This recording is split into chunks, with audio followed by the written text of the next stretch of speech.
Hello guys, Henry here with what should hopefully be a very short tutorial video on how to swap out guns in Blender exporters, especially the World War II Blender exporter. So here I have, well, I've been rigging up some French infantry, but you might notice that this one, or this figure, what is a bit of a figure, no head, but is holding a British rifle. This is a Lee Enfield.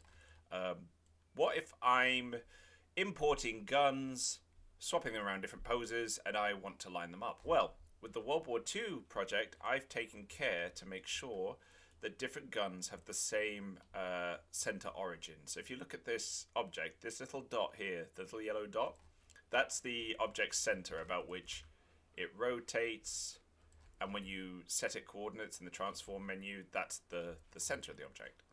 And most every gun in the World War II range has the center of the object in the middle of the trigger guard, and I've done that quite deliberately so that you can do this.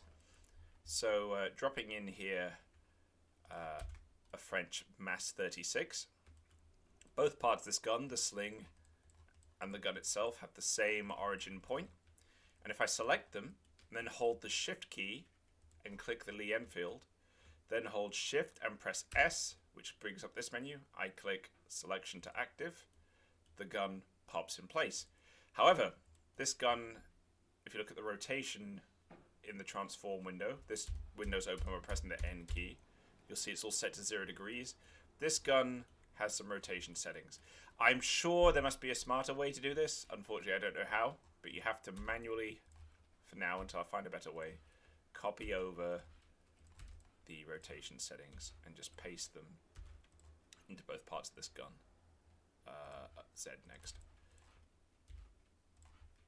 Then when I hide the British folder, we get a Mass 36 that's rigged.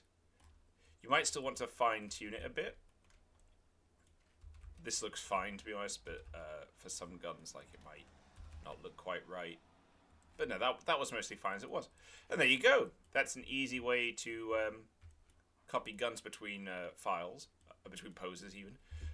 One more thing though, maybe you want to put in a gun, like one of my World War I guns, where the center mass isn't in the right place. Well, I'll just use two Mass 36s to show this.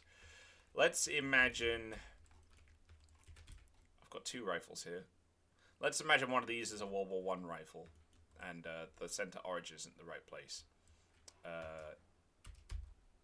Let's say it's like that. So what I would do if this was a World War I rifle that I'd copied in, I would use the same trick before, selection to active, and then I would select the rifle, press the tab key, press A to select all vertices, press G for grab to move it, and I would move these until they're in alignment like that. And that's how you can change the center origin point. You can also click Object, Set Origin to the center of mass surface or to the 3D cursor. We don't want to do that. And since I'm in the mood, just give you little tricks. Let's imagine that you have made a sling for your rifle and the sling isn't lined up properly with the rifle. So like that. They'll be in different places. You can do the same trick. Shift click, selection to active, edit it, move it like that. And yeah, one final trick, if you had like something that had been rotated all precisely and you got to line up and you wanted this to match, let's say it was matching, you could join it to the rifle. So that's now joined. Press the tab key, click on a part of the thing you joined, press L for select linked, and separate selection. And then you will now have two objects with identical attributes and modifiers. Anyway, that's that. Hope that was useful. My intention showing you this is just to make it unintimidating when you think about kit bashing, conversions, copying different guns between different files and making them rig up to the same poses.